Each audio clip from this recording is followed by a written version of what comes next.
Hello दोस्तों, I am Deepansh Sharma. आज हम स्टार्ट करें part 46 that is to create a function with variable argument args.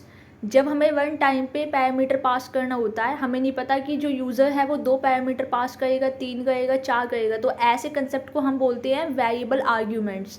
तो हम एक ऐसा फंक्शन बनाएंगे जिसके अंदर हम आर्ग्यूमेंट्स जो लेंगे वो वेरिएबल हो सकती है। तो उस वेरिएबल आर्ग्यूमेंट्स को बनाने का सिंटेक्स होता है कि फंक्शन के अंदर पैरामीटर जो भी हम पास करते हैं वो एक पैरामीटर पास करते हैं, वो एस्टेरिस्क साइन से पास किया जाता है। तो यहाँ पे मैंने लिखा हुआ है कि args is created with asterisk, और मैंने यहाँ पे सिंटेक्स भी बता दिया है कि डेफ स्पेस फंक्शन का नेम, उसके अंदर पैरामीटर कैसे बनाएंगे, इस तरीके का पैरामीटर एस्टेरिस्क लगाएंगे, आर्ग्स का नेम दे देंगे। फिर मैंने इसके अंदर एक स्टेटमेंट लिख दिया है प्रोग्रामिंग लैंग्वेज नोन, ये एज इट इज़ प्रिंट होकर के आएगा। फिर मैंने इस आर्ग्स को प्रिंट कराने के लिए, क्योंकि हमें नहीं पता ना कि यूज़र एक आर्ग्यूमेंट पास करेगा, 2 करेगा, 3 करेगा, तो इसके लिए हमें लूप लगाना पड़ेगा। तो मैंने यहाँ पे एक फोर लूप का यूज़ किया कि फोर एक्स यहाँ पे एज एन वेरिएबल है, जो इटरेटिव वेरिएबल जो इटरेट करेगा किसको, प्रोगलैंग को। मीन्स ये जो हमारी आर्ग्स मैंने बनाया है with the help of asterisk, जिसका नेम मैंने रखा है प्रोगलैंग, तो मैंने इसको इटरेट करने के लिए यहाँ पे फोर लूप का यूज़ किया और मैंने प्रिंट करा दिया एक्स की वैल्यू। तो यहाँ पे जो एक्स वेरिएबल है वो 1 बाय 1 क्या करेगा, इटरेट कर लेगा, जो भी यहाँ पे आर्ग्यूमेंट पास होंगे उनको प्रिंट करा देगा। फिर मैंने यहाँ पे लिखा है प्रिंट फंक्शन में इस फंक्शन को डिफाइन करने के बाद, बाहर आने के बाद कि फर्स्ट फंक्शन कॉल। अब हम पहला फंक्शन कॉल करने जा रहे हैं, तो मैंने यहाँ पे फंक्शन को कॉल करने के लिए फंक्शन का नेम लिया, उसके अंदर मैंने पैरामीटर 2 पास करे हैं, सी and C++।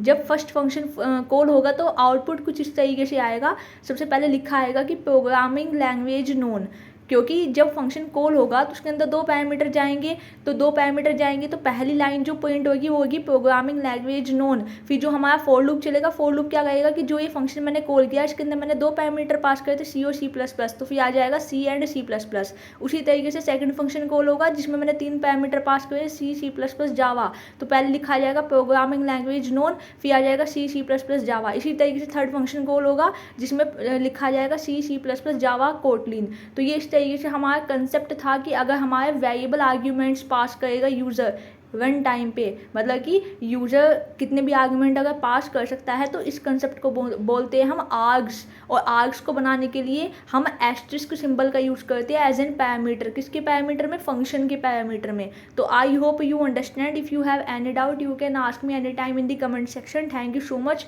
Have a nice day. I hope you are doing well. और आप इसी तरीके से एडवांस कंसेप्ट पाइथन का सीखते रहिए। बहुत ही इंपॉर्टेंट टॉपिक है आर्ग्स एंड क्वार्ग्स। अभी मैंने आपको ये आर्ग्स का कंसेप्ट समझाया है कि वेरिएबल आर्ग्यूमेंट हम कैसे पास करते हैं और हम उसको कैसे प्रिंट करवाते हैं with the help of for loop, और हम उसको कैसे क्रिएट करते हैं, ये मैंने आपको चीज़ें समझाई हैं। तो आई होप कि चीज़ें आपको समझ में आई होंगी, और अगर समझ में आ गई हैं तो आप इस कंसेप्ट को ज़्यादा से ज़्यादा लोगों तक शेयर करिए, क्योंकि एडवांस कंसेप्ट मैंने स्टार्ट कर दिया है पाइथन का। तो आप इसी तरीके से आगे बढ़ते रहिए, और थैंक यू सो मच।